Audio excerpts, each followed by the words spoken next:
உமக்கு மேல் ஒருவரும் இல்லையே, எல்லோருக்கும் மேலாக உயர்ந்தவர், உமக்கு மேல் ஒருவரும் இல்லையே.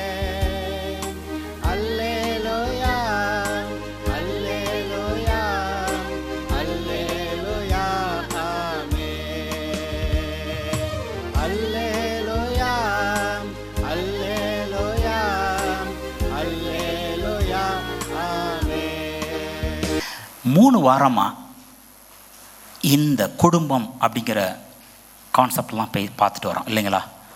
வாரம் என்ன பார்த்தோம்? கணவன் மனைவி. அதுக்கு அடுத்த வாரம் பசங்க பொண்ணுங்க. ஏதாவது டிஃப்ரென்ஸ் இருக்கா? அந்த 2வது வாரம் பேசுனதில் ஒரு பர்டிகுலர் கான்செப்ட் பேசுகிறதுக்கான நேரம் இல்லை. இன்ஹெரிட்டன்ஸ், சுதந்திரிச்சுக்கிறது.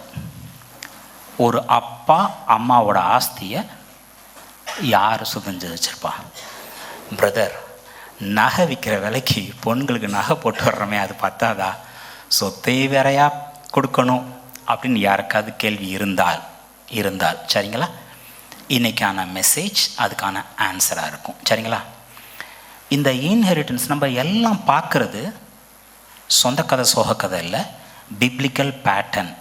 என்ன எதிர்பார்க்கப்படுகிறது ஒரு குடும்பமோ ஒரு பையனோ ஒரு பொண்ணோ, இப்படி என்ன பைபிள் படி எதிர்பார்க்கப்படுகிறது தான் வசனத்தை வச்சு பார்க்குறோம் இல்லைங்களா. அப்போது இந்த இன்ஹெரிட்டன்ஸை பற்றி பார்க்கணுன்னா கூட நம்ம இஸ்ரவேலோட காலத்தில் இன்ஹெரிட்டன்ஸ் எப்படி இருந்தது, அப்போ நம்ம எப்படி புரிஞ்சுக்க முடியும்னு பார்க்கலாம். சரிங்களா. இதில் ஃபஸ்ட்டு நம்ம இன்ஹெரிட்டன்ஸ்னு பார்க்கும் பொழுது எகிப்திலேருந்து இஸ்ரவேலர் புறப்பட்டு வர்றாங்க. கர்த்தர் வாக்குத்தத்தம் பண்ணுறார், உங்களுக்கு பாலும் தேனும் ஓடுற தேசத்தை உங்களுக்கு கொடுப்பேன். அப்படிப்பட்ட ஒரு தேசத்தை பிடிச்சிக்கிறாங்க. இப்போ வந்து பிடிச்சிக்கிட்டவங்களுக்கு நிலத்தை கொடுக்கணும் இல்லைங்களா. எப்படி நிலத்தை கொடுத்தாங்க, அவங்களோட சந்ததிக்கு நிலத்தை எப்படி கொடுத்துட்டு வந்தாங்க நம்ம ஃபஸ்ட்டு பார்க்கலாம். சரிங்களா.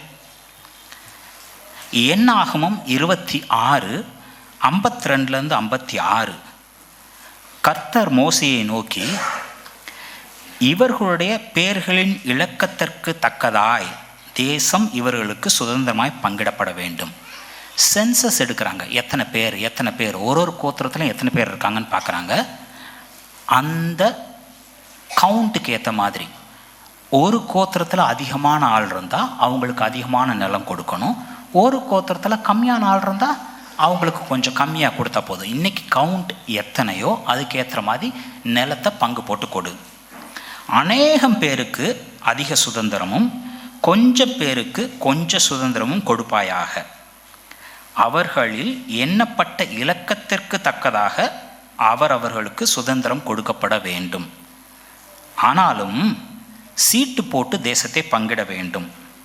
தங்கள் பிதாக்களுடைய கோத்திரங்களுக்குரிய நாமங்களின்படியே சுதந்திரத்து கொள்ள கடவார்கள். ஸோ இன்ஸ்ட்ரக்ஷன்ஸ் ரொம்ப சிம்பிள்.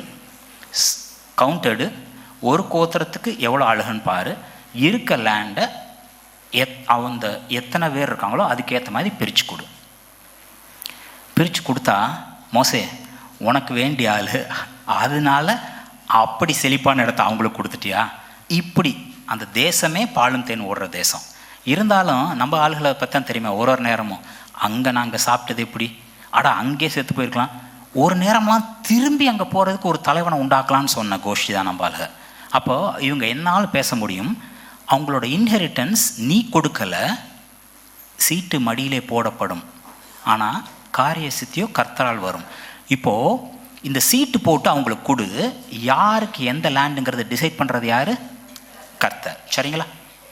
இப்போது ஒரு கோத்திரத்துக்கும் ஒரு லேண்ட் கொடுத்தாச்சு. இப்போ ஒரு வீட்டில் ஒரு பையன் ஒரு பொண்ணு. இன்றைக்கி நம்ம சொல்கிற மாதிரி சொத்தை பையன் பொண்ணு 2 பேர்னா சரிசமாக பிரித்து 2 கொடுனா, அந்த பொண்ணு வேற ஒரு கோத்திரத்தோட ஆளை கல்யாணம் பண்ணிட்டு போகுதுன்னு வைங்களேன். அப்போ சொத்து இந்த கோத்திரத்துலேருந்து பிரிஞ்சு வேறு கோத்திரத்துக்கு போகுது இல்லைங்களா. இன்றைக்கே பிரச்சனை என்னென்னா, அன்னைக்கு எடுத்த சென்சஸ் படியாக கவுண்ட் அப்படியே இருக்கும். யூதா கோத்திரத்தில் ஒரு 75,000 பேர், ஒரு சாம்பிள் கவுண்ட் சொல்கிறேன்னு வச்சுக்கோங்க. இன்னொரு கோத்திரத்தில் 25,000 பேர். அப்போ கொடுக்கக்கூடிய லேண்டு 3:1 கொடுத்துருப்பாங்க. இப்போ இந்த கம்மியாக கொடுத்த லேண்டில் இருக்க ஒரு பொண்ணு இந்த அதிகமாக கொடுத்த லேண்டில் இருக்க ஒரு பையனை கல்யாணம் பண்ணிட்டு போகுதுன்னு வைங்களேன், இந்த கோத்திரத்தில் இருக்க லேண்டையும் எடுத்துட்டு அங்கே போகிற மாதிரி இருக்கும். இதனால் பொதுவாக அந்த காலத்தில் பசங்களுக்கு இன்ஹெரிட்டன்ஸ் கொடுக்குற மாதிரி இருந்தது. சரிங்களா? பொண்ணுங்களுக்கு கொடுக்காத மாதிரி ஹைலைட் தெரிஞ்சது. ஏன்னா நம்ம லேண்ட் நம்ம கோத்திரத்துலேருந்து மாறி போயிடக்கூடாது, பசங்களுக்கு அந்த லேண்ட் போகும். இந்த பொண்ணு எந்த கோத்திரத்தில் கல்யாணம் பண்ணி போனாலும் அந்த பையனுக்குன்னு சுதந்திரம் இருக்கிறதுக்கு அந்த அப்பா அந்த கோத்திரத்தில் நம்ம ஃபேமிலி லைனில் வரக்கூடிய பங்கை தருவார். சரிங்களா? அந்த கோத்திரத்துக்கான லேண்ட் அலாட் பண்ணது அப்படியே இருக்குது. மறுபடியும் சென்சஸ் எடுத்த மாதிரி மறுபடியும் லேண்ட் அலோகேஷனை ரீஷஃபில் பண்ண மாதிரி நீங்கள் எங்கேயும் பார்க்க முடியாது. சரிங்களா? இது one of the primary reasons. இதையும் ஒரு லெவல் மேலே போய் கர்த்தர் எப்படி ப்ரொடெக்ட் பண்ணுறாருன்னு பாருங்கள். லேவியராகவும் 25:13, யாருக்காவது ஒருத்தருக்கு ஏதோ கஷ்டம், அவங்க லேண்டை அவங்க விற்கிறாங்க, என்ன ஆகுதுன்னு நினைக்கிறீங்க? யூபிலி வருஷத்தில் உங்களில் அவனவன் தன் தன் காணியாட்சிக்கு திரும்பி போக கடுவன். அப்போ ஒருத்தருக்கு சுதந்திரமாக கொடுத்த நிலம் அவங்களோடது தான் பர்மனண்ட்டாக. விற்றா கூட என்ன ஆகிடும், அந்த லேண்டு அவங்களுக்கு திரும்பி வந்துடும். அதனால தான் வாங்கும் பொழுது யூபிலி வருஷம் எத்தனை வருஷம் தள்ளி இருக்கோ அதுக்கேற்ற மாதிரி கணக்கு பண்ணி அதை வாங்குவாங்க. யூபிலி வருஷம் இன்னும் ஒரே ஒரு வருஷம் தான்னா கம்மியான காசுக்கு அந்த நிலம் விற்றுருப்பாங்க. இன்னும் 49 வருஷம்னா அதிகமான காசுக்கு அந்த நிலத்தை விற்றுருப்பாங்க. ஏன்னா யூபிலி வருஷத்தில் அந்த நிலம் அவங்களுக்கே திரும்பி போய் சேரும். இதில் 2 இங்கிலீஷ் ரிவிஷன்ஸ் கொடுத்துருப்பேன். In the year of jubilee each of you may return to the land that belonged to your ancestors. உங்களுடைய மூதாதையருக்கு சொந்தமான லேண்டில் நீங்கள் போய் இருப்பீங்க. அப்போது யோசுவா காலத்தில் மோசே காலத்தில் என்ன பிரித்து கொடுக்கணும் பிரித்து கொடுக்கப்பட்டதோ அந்த லேண்ட் அந்த கோத்திரத்தில் அந்த வம்சாவளியில் அப்படியே நிலச்சி நிற்கிது. சரிங்களா? மெசேஜ் வேர்ஷன் ஆன்சிஸ்டர்னு சொல்லாமல் ஃபேமிலி ப்ராப்பர்ட்டி. ஒரு கோத்திரம், அதுக்குள்ளே ஒரு கிளான், என் தகப்பன் இந்த கிளான், அப்போது அவங்கவுங்க ஃபேமிலி ப்ராப்பர்ட்டிக்கு போய் சேரணும். இந்த year of jubilee every one returns home to their family property. அது வேற ஒருத்தருக்கு மாறவே முடியாது. சரிங்களா? இது லேவியராகமம் 25:13. 25-23 நோட்ஸ் எடுக்கிறவங்க இருந்தால் நோட் பண்ணிக்கோங்க. லேண்டை பர்மனண்ட்டாக விற்கவே முடியாது. ஏன்னா லேண்டு அவருக்கு சொந்தமாக. சரிங்களா? உங்களுக்கு இப்போதைக்கு டெம்பரரியாக பிரித்து கொடுத்துருக்காரு. ஆனால் லேண்ட் பிலாங்ஸ் டு ஹூம்? அவருக்கு தான் சொந்தமாக. சரிங்களா? இப்போ இதை பார்த்துட்டு பொண்ணுங்களுக்கு சுதந்திரம் கொடுக்கலாமான்னு ஒரு கேள்வி வரலாம். ஆனால் இந்த காலகட்டத்திலேயே இஸ்ரவேல் தேசத்தில் உள்ள பெண்கள் எப்படி சுதந்திரிக்கிறாங்கன்னு பாருங்கள். ஃபஸ்ட்டு என்னாகமம் 27:4-7. இங்கே நம்ம சொல்லுவோம்ல, ஒரு லைட்டர் வெயின், அதுக்கடுத்து ஒரு லெவல், அதுக்கடுத்து ஒரு லெவல். ஃபஸ்ட்டு நம்ம பார்க்க போகிறது பசங்களே இல்லை ஒரு குடும்பத்தில். இந்த என்னாகும் 27:40-7 யோசுவா நிலத்தை பிரித்து கொடுக்கும் பொழுது ஒரு சில பெண்கள் வர்றாங்க. வந்து எங்களுக்கு இந்த மாதிரி இஷ்யூ என்ன பண்ணுறதுன்னு கேட்குறாங்க. எங்கள் தகப்பனுக்கு குமாரன் இல்லாததினாலே அவருடைய பேர் அவருடைய வம்சத்தில் இல்லாமல் அற்று போகலாமா? எங்கள் தகப்பனுடைய சகோதரர்களுக்குள்ளே எங்களுக்கு காணியாட்சி கொடுக்க வேண்டும். மோசே அவருடைய நியாயத்தை கர்த்தருடைய சந்நிதியில் கொண்டு போனான். அப்பொழுது கர்த்தர் மோசையை நோக்கி, செலோப்பியாத்தின் குமார்த்திகள் சொல்கிறது என்னவா? ஒரு கோத்திரத்துக்கு லேண்டை பிரித்து கொடுக்கணும்னு சொல்கிறீங்கல்ல, அந்த ஒரு கோத்திரத்துக்குனா யூதா கோத்திரத்துக்கு இந்த லேண்டுன்னு மொத்தமாக கொடுத்துட மாட்டாங்க. அதுக்குள்ளே இருக்க ஒரு கிளான், ஒரு குடும்பத்துக்கும் இந்த லேண்ட் இதில். எங்கள் அப்பாவுக்கு பசங்களே இல்லை, இதனால் எங்கள் அப்பா சுதந்திரிச்சிருக்க வேண்டிய நிலத்தை நாங்கள் எப்படி மிஸ் பண்ணுறது? அப்போது இந்த மாதிரி இது வரைக்கும் பார்க்காத புதிய இஷ்யூ வந்துச்சுன்னா பொதுவாக தலையை பிச்சுக்காமல் கர்த்தரை நோக்கி போய் பார்க்குறது நல்லது. இமீடியட்டாக மோசே எடுத்துகிட்டு போகிறா. அப்படி கர்த்தர் என்ன சொல்கிறாரு, இவங்க சொல்கிறது சரிதான். இப்போது இதை பார்க்கும் பொழுது நம்ம எல்லாத்துக்கும் தெரியும், சும்மா பொண்ணுங்கன்னா நகை நிலவலம் இதெல்லாம் கேட்டு வாங்கிக்கிறாங்க அப்படின்னு சிம்பிளாக தோணும். இந்த மெசேஜ் முடியும் போது இது எவ்வளோ ஒரு பெரிய ஒரு ரெவலேஷன், எவ்வளோ ஒரு பெரிய ஒரு ஒரு ஒரு வழியை இவங்க திறந்து வச்சுருக்காங்கன்னு தெரியும். சரிங்களா? இப்போது இது மட்டும் இல்லை, இவங்க இப்படி சொல்லி இவங்க சொன்னது சரிதான் ஆயிடுச்சு இல்லை. நம்ம ஃபஸ்ட்டு சொன்ன இஷ்யூவை கொண்டு வராங்க. சரி, ஆம்பளை பசங்க இல்லாதனால இந்த பொண்ணுங்க லேண்டு கேட்குறாங்க, கொடுத்துட்றீங்க. நாளைக்கு இவங்க வேறு கோத்திரத்தால் கல்யாணம் பண்ணிட்டு போயிட்டா நம்ம கோத்திரத்தில் லேண்டை வேறு கோத்திரத்துக்கு எடுத்துகிட்டு போயிடுவாங்களே, அப்படி ஒரு இஷ்யூ இருக்கே. நம்ம என்னாகும் 27:4-7 பார்த்தோம்ல. அடுத்து என்னாகமும் 36:6-7 பாருங்கள். கர்த்தர் செலொப்பியாத்தின் குமார்த்திகளை குறித்த காரியத்தில் கட்டளையிடுகிறதாவது, அவர்கள் தங்களுக்கு இஷ்டமானவர்களை விவாகம் செய்யலாம், ஆனாலும் தங்கள் பிதாவின் கோத்திர வம்சத்தாரில் மாத்திரம் அவர்கள் விவாகம் செய்ய வேண்டும். இப்படியே இஸ்ரவேல் புத்திரரின் சுதந்திரம் ஒரு கோத்திரத்தை விட்டு வேறு கோத்திரத்துக்கு போகாதிருக்கும். அந்த இஷ்யூக்கு ரெசல்யூஷன், அவங்க யாருனாலும் கல்யாணம் பண்ணிக்கலாம், ஆனால் அவங்களும் இன்ஹெரிட் பண்ணனால இந்த இன்ஹெரிட்டட் லேண்டை சுதந்திரிச்ச இடத்த வேற ஒரு கோத்திரத்துக்கு எடுத்துகிட்டு போகாமல் இருக்கணும்னா தன் தகப்பன் கோத்திரத்துக்குள்ளே மட்டும்தான் கல்யாணம் பண்ணணும். இஸ்ரவேல் புத்திரர் அவரவர் தங்கள் தங்கள் பிதாக்களுடைய கோத்திரத்தின் சுதந்திரத்திலேயே நிலை கொண்டிருக்க வேண்டும். அவங்களுக்கு என்னென்ன பிரித்து கொடுத்தாங்களோ அங்கே மட்டும்தான் இருக்கணும். இப்போ இங்கே செலொப்பியாத்தின் குமார்த்திகள் என்ன கேட்டாங்க, எங்கள் அப்பாவுக்கு பசங்க இல்லை, அதனால் எங்கள் அப்பாவோட பேர் அற்று போகலாமா, அவர் என்ன சுதந்திரிச்சுக்க முடியுமோ பசங்கள் இருந்திருந்தால் அதை எங்களுக்கு கொடுங்கன்னு கேட்டாங்க. கர்த்தர் அவங்க சொல்கிறது சரிதான்னு சொன்னார். சரிங்களா? அடுத்த லெவல், இங்கே பசங்களும் இருக்காங்க, பொண்ணு போய் ஃபஸ்ட்டு கேட்ட மாதிரியும் தெரில. பசங்களே இல்லையா, இல்லாதப்போ பொண்ணுங்கள் போய் கேட்டு சுதந்திரிச்சுக்கிட்டாங்க. இது நியாயம்னு கர்த்தர் சொன்னார். இங்கே யோசுவா 15:18-19 பாருங்கள். பொதுவாக நான் சொல்கிறது உண்டு, அப்பா அம்மா எப்படி பிஹேவ் பண்ணுறாங்களோ அதை பார்த்தோ இல்லை வயா டிஎன்ஏவோ அந்த ட்ரேசஸ் பசங்கள்கிட்ட பிள்ளைங்கள்கிட்ட தெரியும். இந்த காலேப் 85 வயசு ஆகும்போது என்ன சொன்னாருன்னு நினைக்கிறீங்க? இந்த மலை தேசத்தை எனக்கு கொடுங்க. நான் அப்போ மோசே அனுப்பிச்சப்ப எப்படி பலவானாக இருந்தேனோ இன்னைக்கும் பலவானாக இருக்கேன், சும்மா பேச்சுக்காக இல்லை. சரிங்களா? நம்ம பாஸ்டர் சொன்ன மாதிரி சுகர் பிபி இறங்கி நான் சண்டை போட ரெடி. மலை மேலே அனாக்கிம்ஸ் 40 வருஷத்துக்கு முன்னாடி வேவு பார்க்க வந்தப்போ அவங்க பார்வைக்கு நாங்கள் வெட்டுக்கிளியாட்டாக இருக்கோன்னு சொல்கிறாங்களே, அந்த அரக்கர்கள் அங்கே இருக்காங்க. இதை எனக்கு கொடுன்னு பிடிக்கிறார். அப்படி பிடிச்ச காலேப் கிரியாத் ஆர்பா அந்த இடம், கிரியாத் செஃபர் அதையும் போய் பிடிச்சிட முடியாதா? கிரியாத் ஆர்பாவை பிடிச்ச காலேபால் கிரியாத் செஃபரை பிடிக்க முடியுமா, பிடிக்க முடியாதா?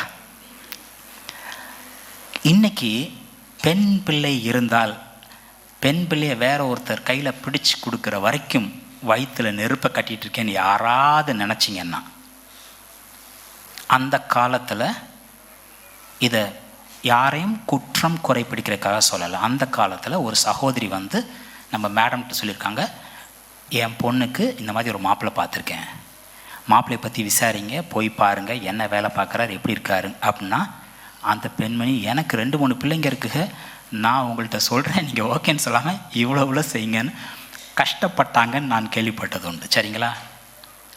இங்கே இந்த அப்பா என் பொண்ணு யாராவது ஒருத்தன் கையில் பிடிச்சி கொடுத்தா போதுன்னு நினச்சாரா? அவர் என்ன தெரியுமா சொல்கிறாரு, இந்த கிரியாத் செஃபரை எவன் பிடிக்கிறானோ அவனுக்கு தான் என் பொண்ணை நான் கொடுப்பேன். இந்த பொண்ணு யார் கையில் பிடிச்சி கொடுத்தாலும் போதும் இல்லை, ஏன் மாதிரி 12 பேர் வந்தப்போ 2 பேர் மட்டும்தான் இதை சுதந்திரிச்சுக்க முடியும்னு சொன்னாங்க. மீதி 10 பேர் முடியாது, 40 வருஷத்தை இழந்து போனாங்க.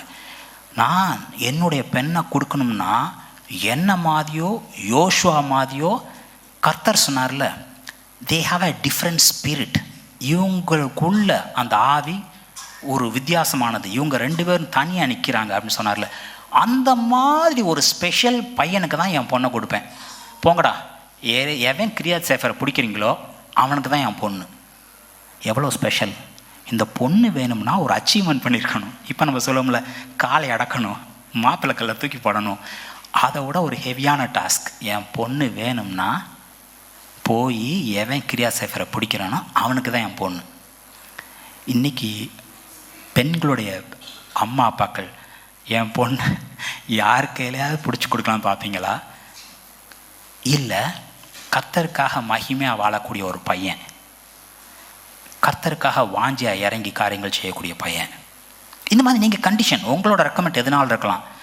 ஆனால் தயவுசெய்து நல்லா செட்டிலாக இருக்கணும். வீடு வசதி. நான் ஏற்கனவே சொல்லியிருப்பேன், பெண் புத்திசாலியாக ஆனால் அவள் வீட்டில் கட்டிடுவா. தகுதியான பையன், கர்த்தருக்குள்ள ஒழுங்கான பையனை மட்டும் பார்க்குறதா நம்மளோட டியூட்டி. சரிங்களா? இப்படி சொல்லி அதுக்கு ஒரு பையன் மேட்ச் ஆகிறான், கல்யாணம் பண்ணி தர்றார். எப்படி இவர் இந்த மலதேசம் வேணும்னு கேட்டாரோ அந்த ட்ரேஸை அந்த பொண்ணு காமிக்குது பாருங்களேன். என் தகப்பனிடத்தில், யோசுவா 15:18-19, என் தகப்பனிடத்தில் ஒரு வயல்வெளியை கேட்க வேண்டும் என்று அவனிடத்தில் உத்தரவு பெற்றுக்கொண்டு. தமிழில் என்ன சொல்லுது? கல்யாணம் பண்ணி இந்த அம்மாவும் அவங்க வீட்டுக்காரரும் போகும்போது இந்த அம்மா ஏதோ பர்மிஷன் கேட்ட மாதிரி, எங்கள் அப்பாட்ட நான் கேட்டு வாங்கிக்கிறேன் பர்மிஷன் கேட்ட மாதிரி தெரியுது இல்லைங்களா? அப்படி தானே தெரியுது. ஆனால் ஆங்கிலத்தில் என்ன தெரியுமா சொல்லியிருக்கு பல ரிவிஷன்ஸில்? போய் எங்கள் அப்பாட்ட கேட்டு வாங்குப்பா அப்படின்னு சொல்லுது. சரிங்களா? இந்த அம்மா ஆனால் கிரியாத் சேஃபரே பிடிச்ச ஆள், பலவான், அடப்போப்பா நீ ஏதாவது பேசுகிறதுனா உங்கள் அப்பாட்ட பேசிக்க, என்ன இந்த வேலையில் விடாது அப்படின்னு சொன்னிச்சு. இதை பார்க்கும்போது நான் கம்ப்யூட்டர் சயின்ஸ் படிக்கும்போது கொஞ்சம் ஆந்திரா பசங்க, கொஞ்சம் கடற்கரை பசங்க என் கூட படித்தது உண்டு. பிஎஸ்சி கம்ப்யூட்டர் சயின்ஸ் சேர்ந்துட்டேன்னா என் ரேட்டு இவ்வளோ, எம்எஸ்சி கம்ப்யூட்டர் சயின்ஸ் சேர்ந்துட்டேன்னா என் ரேட் இவ்வளோ. எனக்கு அப்போ அதெல்லாம் கேட்குறது கொஞ்சம் அசிங்கமாக இருந்துச்சு. ஒரு பொண்ணை கல்யாணம் பண்ண போகிறோம்னா என்ன நம்மளே விற்று ஒரு காசு கொடுத்தா வாங்கணும்னு சொல்லிட்டு. மேடம் கொஞ்ச நாளைக்கு முன்னாடி என்கிட்ட சொன்னாங்க, கல்யாணத்துக்கு முன்னாடி உங்கள் அப்பாட்ட கேட்டேன் பால், ஏன் பிரதர் என்ன பண்ணணும்னு சொல்லிட்டு. உங்கள் அப்பா நல்லவள் எதுவும் கேட்கல, ஆனால் ஏதாவது கேட்டிருந்தாரா நீங்களேன் பாஸ்டர் போயிட்டு வாங்கன்னு அனுப்பிச்சி விட்ருப்பாரு. சொல்லப்போனால் இந்த சோ கால்டு வரதட்சணைன்னு கேட்குறது இருக்குல்ல, எனக்கு கல்யாணம் ஆகி 18-20 வருஷம் ஆகுது. நானே அதை அசிங்கம்னு நினச்சவன். இன்றைக்கி எத்தனை பேர் அதை ஃபாலோ பண்ணுறோம்னு தெரியலை. ஐ ஹோப் நம்ம சர்ச்சில் இருக்க பசங்களாம் எழுந்து நிற்பாங்கன்னு நான் நினைக்கிறேன். கொடுக்கணும்னா கொடுக்கலாம், அது அவங்க இஷ்டம். கேட்டு இதுதான் டிமாண்ட் பண்ணுறதுங்கிறது இது ரொம்ப அநியாயம். சரிங்களா? பேட்டர்ன் இல்லை. கிரியாத் சேஃபரை அடித்து பிடிச்ச வீரன், இது என் மனைவின் எடுத்த வீரன், போய் எங்கள் அப்பாட்ட கேளுன்னா அந்த ஆள் உனக்காச்சும் உங்கள் அப்பாக்காச்சு இந்த பஞ்சாயத்தில் என்ன இழுக்காதுன்னு விலகி நிற்கிறார். சரிங்களா? இந்த அம்மா இறங்குது, அவங்க அப்பாவுக்கு தெரிஞ்சு போச்சு, பொண்ணை பெற்று வளர்த்தருக்கு தெரியாதா, என்னம்மா வேணும், உனக்கு என்ன வேண்டும் என்றான். அப்பொழுது அவள், எனக்கு ஒரு ஆசீர்வாதம் தர வேண்டும், எனக்கு வறட்சியான நிலத்தை தந்தீர்.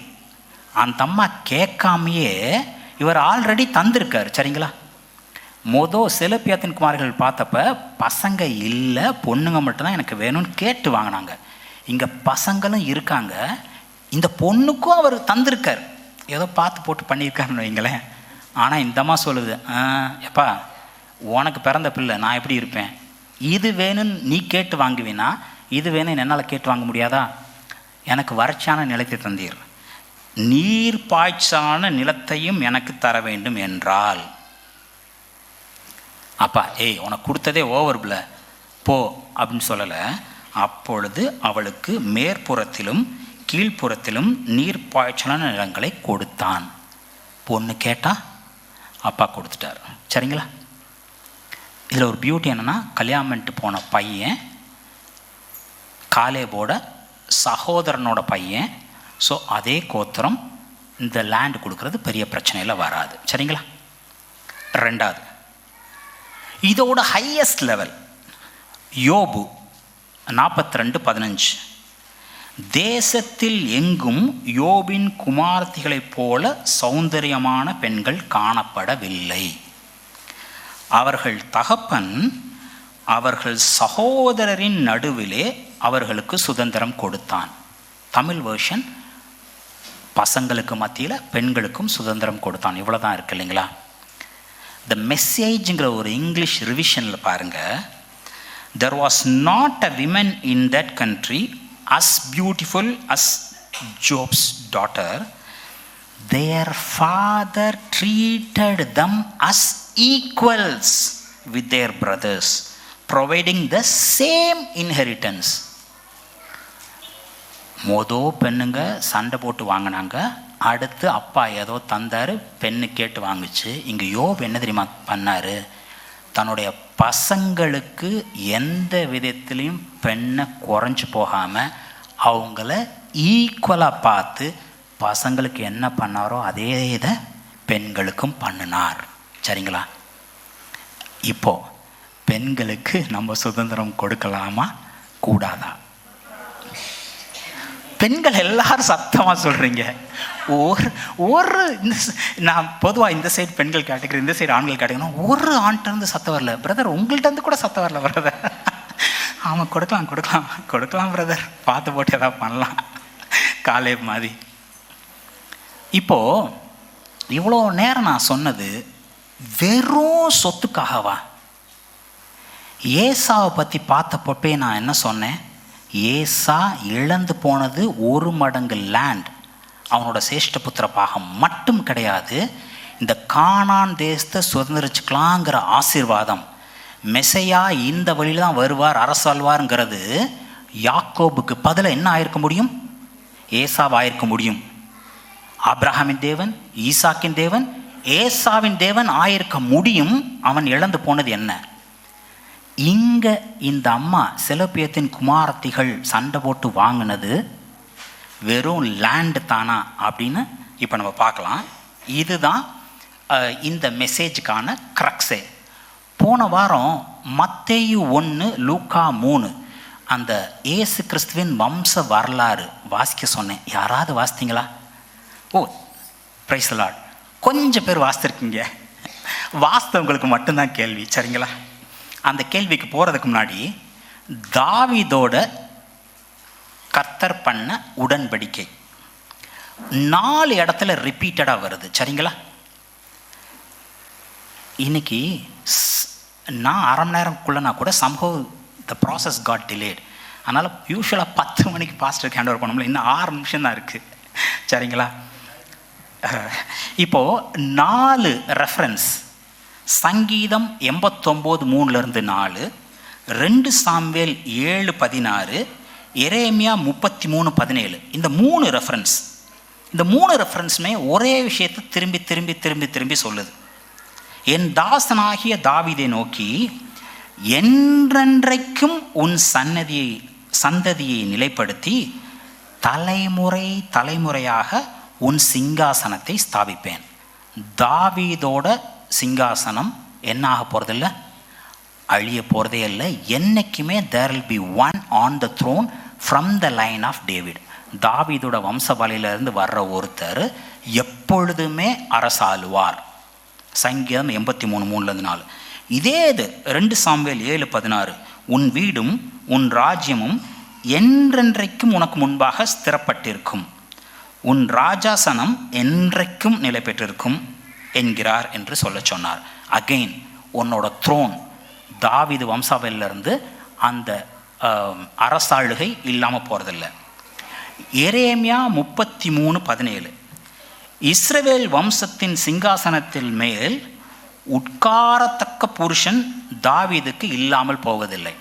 இந்த 3 இடத்துலையுமே தாவீதோட வம்சாவளி இஸ்ரவேலை அரசாளாமல் அந்த த்ரோனில் இல்லாமல் போகிறதே இல்லைன்னு ரிப்பீட்டடாக சொல்லுது. சரிங்களா? லூக்கா 1:30-33 அது யாருன்னு எலாபரேட் பண்ணுது. நம்ம ரஃபாக நம்மளுக்கு தெரிஞ்சிருக்கும், ஏசு கிறிஸ்துவை பற்றி தான் இங்கே சொல்லப்பட்டிருக்குன்னு சொல்லிட்டு. ஆனால் பட்ட வருத்தமாக, மரியாளே பயப்படாதே, நீ தேவனிடத்தில் கிருபை பெற்றாய், நீ கர்ப்பவதியாகி ஒரு குமாரனை பெறுவாய், அவருக்கு இயேசு என்று பெயரிடுவாயாக. கர்த்தராகிய தேவன் அவருடைய பிதாவாகிய தாவீதின் சிங்காசனத்தை யாருக்கு கொடுப்பாரா? இயேசு கிறிஸ்துவுக்கு கொடுப்பார். அவர் யாக்கோபின் குடும்பத்தாரை என்றென்றைக்கும் அரசாளுவார், அவருடைய ராஜ்யத்துக்கு முடிவிராது. அப்போது இதுக்கு முன்னாடி நம்ம பார்த்த மூணுமே, எரேமியா 33:17, 2 சாமுவேல் 7:16, சங்கீதம் 89, இது எல்லாத்துலேயுமே தாவீதுக்கு கொடுக்கப்பட்ட ஆசீர்வாதம், உன் சந்ததியிலிருந்து ஒருத்தர் வருவார், அவர் அரசாள்வார். சரிங்களா? அது இயேசு கிறிஸ்து.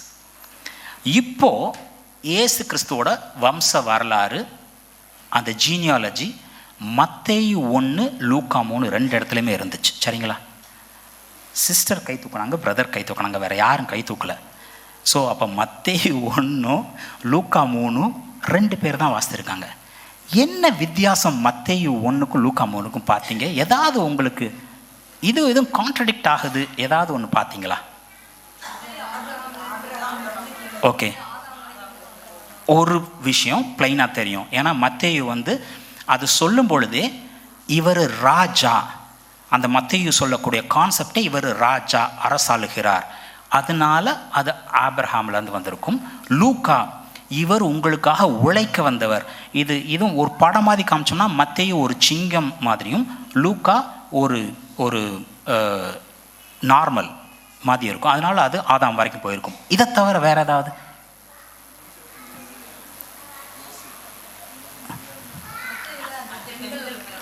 ஓகே, பிரதர் க்ளோஸாக கேட்ச் பண்ணிட்டாரு. நீங்கள் மத்தேயுவில் முடிக்கும்போது யோசேப்பு, லூக்கால மரியாள்னு சொன்னீங்க. லூக்கால மரியாள்னா பிரதர் முடிஞ்சிருக்கு. ஓகே ஓகே, நீங்கள் ரெண்டையும் வாசித்தீங்கன்னா இங்கே உங்களுக்கு ஸ்லைட் கொடுத்துருப்பேன். மத்தேயு ஆபிரகாம் வரைக்கும் போயிருக்கும், லூக்கா ஆதாம் வரைக்கும் போயிருக்கும். ஒன்று. அடுத்த டிஃப்ரென்ஸ், மத்தேயு அப்பா யாரு? ஏசு கிறிஸ்துவோட அப்பா யோசேப்பு, அது வரைக்கும் போயிருக்கோம். லூக்கா ஏசு கிறிஸ்துவோட அம்மா மரியாள்னு போயிருக்கோம். ஆனால் உண்மையை நீங்கள் பார்த்தீங்கன்னா இங்கே நான் உங்களுக்கு தாவீது வரைக்கும் சிமிலார் வந்திருக்குன்னு ஹைலைட் பண்ணியிருப்பேன். அடுத்து இங்கே ரெட் ஒன்று ஹைலைட் பண்ணியிருக்கேன். அது என்ன, நம்ம திருப்பி வருவோம். இந்த லூக்கா பார்க்கும்போது, அப்பொழுது இயேசு ஏறக்குறைய 30 வயதுள்ளவர் ஆனார், அவர் யோசேப்பின் குமாரன் என்றும் எண்ணப்பட்டார். அந்த யோசேப்பு ஏலியின் குமாரன். எக்ஸ்பிளிசிட்டாக மரியாள்னு வந்திருக்காது, அங்கேயும் யோசேப்புன்னு தான் வந்திருக்கும். சரிங்களா? பிரதர் மரியாள்னு எப்படி புரிஞ்சுக்கிட்டாருன்னு தெரில. நான் தேடி பார்க்கும்போது ஒரு இடத்துல யோசேப்போட அப்பா யாக்கோபுன்னு இருக்கும் மத்தேயுவில், இன்னொரு இடத்துல யோசேப்பின் அப்பா ஏலின்னு இருக்கும். அட என்னடா யோசேப்புக்கு அப்பா இங்கே யாக்கோபுன்னு இருக்கு, ஏலின்னு இருக்குன்னு பார்த்தா, ஆக்சுவலாக இஸ்ரவேல் அந்த பண்பாடு வழக்கத்தில் மனைவியோட அம்மா அப்பாவையோ இல்லை கணவனோட அம்மா அப்பையோ அம்மா அப்பான்னு கூப்பிட்றது வழக்கம். நம்ம பிரதர் சொன்னார், ராஜசேகர் என்னோட மருமகன் என்னை அப்பான்னு தான் கூப்பிடுறாரு அப்படின்னு சொல்லிட்டு. இங்கே யோசேப்போட அப்பா ஏலிங்கிறது என்ன சொல்ல வருது அப்படின்னா, மரியாளோட அப்பா தான் ஏலி, ஆனால் மருமகனும் மாமனாரை அப்பான்னு மரியாதையோட கூப்பிடுற வழக்கம் உண்டு. அப்போது கிளியர் கட்டாக இங்கே லூக்காவில் வர்றது மரியாளோட வம்சாவளி தான். யூஸ்வலாக ஜீனியாலஜி வம்ச வரலாறுனா ஆம்பளைங்க தான் வரும். இங்கே எப்படி மரியாள் வந்தாங்க வம்சாவளின்னு நீங்கள் பார்த்தீங்கன்னா ஒரு பெரிய ஒரு ஷாக். இது எத்தனை பேர் நோட்டீஸ் பண்ணியிருப்பீங்கன்னு தெரியாது. எரேமியா 22, 29-30 எரேமியா தீர்க்கதரிசி கர்த்தர் சொன்னார்னு சொல்லிட்டு ஒரு ராஜா மேலே சாபம் போடுறார். அந்த ராஜா யாருங்க? எக்கோனியா. இந்த எக்கோனியா ராஜா மேலே தான் எரேமியா சபிக்கிறாரு. தேசமே தேசமே தேசமே கர்த்தருடைய வார்த்தையை கேள், இந்த புருஷன் சந்தானமற்றவன், தன் நாட்களில் வாழ்வடையாதவன் என்று இவனை குறித்து எழுதுங்கள். அவனுக்கு பசங்களும் இருக்காங்க. அவன் பண்ண தப்பு அவ்வளோ கொடூரமாக இருக்குது. இவனுக்கு பிள்ளையே இல்லைன்னு எழுது. அவன் வித்தில் ஒருவனாகிலும் வாழ்வடைந்து தாவீதின் சிங்காசனத்தில் வீற்றிருந்து யூதாவில் அரசால போகிறதில்லை என்று கர்த்தர் சொல்லுகிறார். அப்போது எக்கோனியா பண்ண தப்புனால எக்கோனியா மேலே விழுந்த சாபம் என்னது? எக்கோனியாவின் வழி யாரும் அரசால போவது இல்லை. நீங்கள் மத்தேயு நீங்கள் வாசித்தீங்கன்னா, மத்தேயுல இந்த தாவீது வரைக்கும் மத்தேயும் லூக்காவும் சிமிலர் பேட்டர்ன் வரும். ஆப்ரஹாம்லேருந்து தாவீது வரைக்கும் எக்ஸாக்ட் பேட்டர்ன்.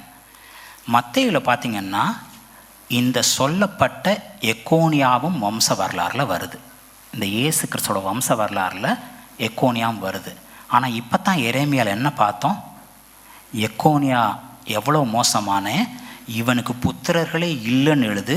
இவன் வித்துலேருந்து யார் யூதாவை அரசால போவது இல்லை.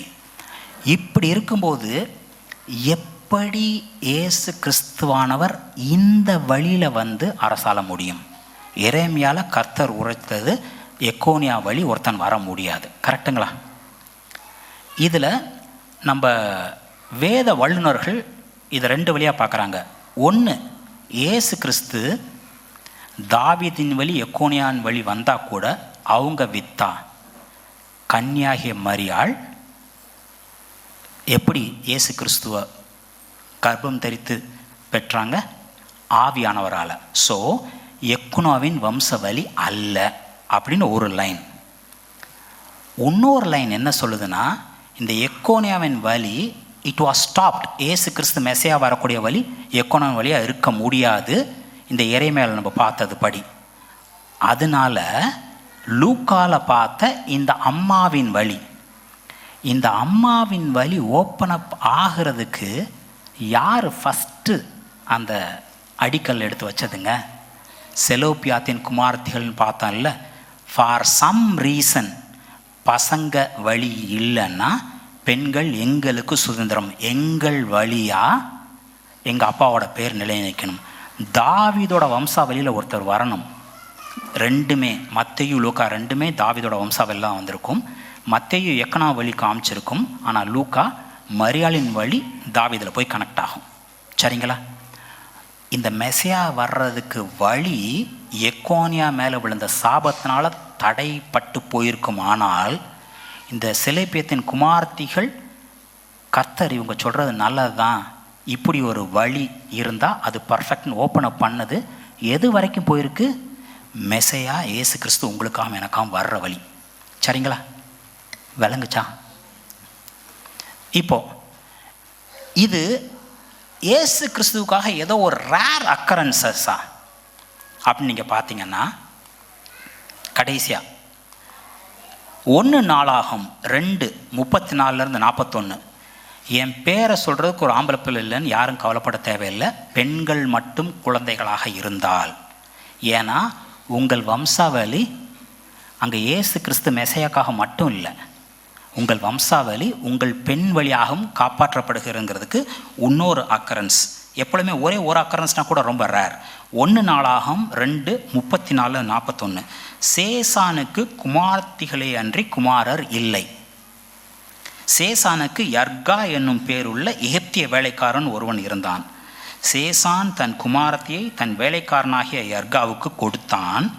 அவள் அவனுக்கு அத்தாயை பெற்றாள், அத்தாயி நாதானை பெற்றாள், நாதான் சாபாதை பெற்றாள். அந்த மொத்த வம்ச வரலாறும் எங்கிருந்தான் தொடங்குது?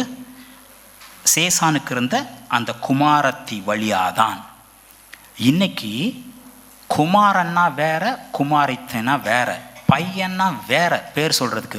பொண்ணுன்னா கட்டி கொடுத்து வேற ஒரு வீட்டுக்கு அனுப்பிச்சி விட்றோம். பையனுக்கு என் பேர், என் ஆசி, என் பேரை நிலைநாட்டக்கூடியவன். பொண்ணுக்கு ஏதோ கொஞ்சம் நகை போட்டு கல்யாணத்தில் நீங்கள் பாதி, மாப்பிள்ளை வீட்டில் பாதி செலவழிங்க, பொண்ணு வீட்டில் பாதி செலவழிங்க. அப்படி இல்லை, பெண் வழியா. இந்த இடத்துல அந்த மாப்பிள்ளை யார், அவன் என்னன்னு கூற ஒரு பெரிய வேல்யூ. Egyptian servant. ஆனால் மொத்த லீனேஜையும் பிடிச்சி நிப்பாட்டினது யார்? அந்த பெண்ணின் வழியாக தான். சரிங்களா? பெண்ணுக்கும் பையனுக்கும் ஏதாவது பெரிய வித்தியாசம் நம்ம பார்க்கணுமாங்க?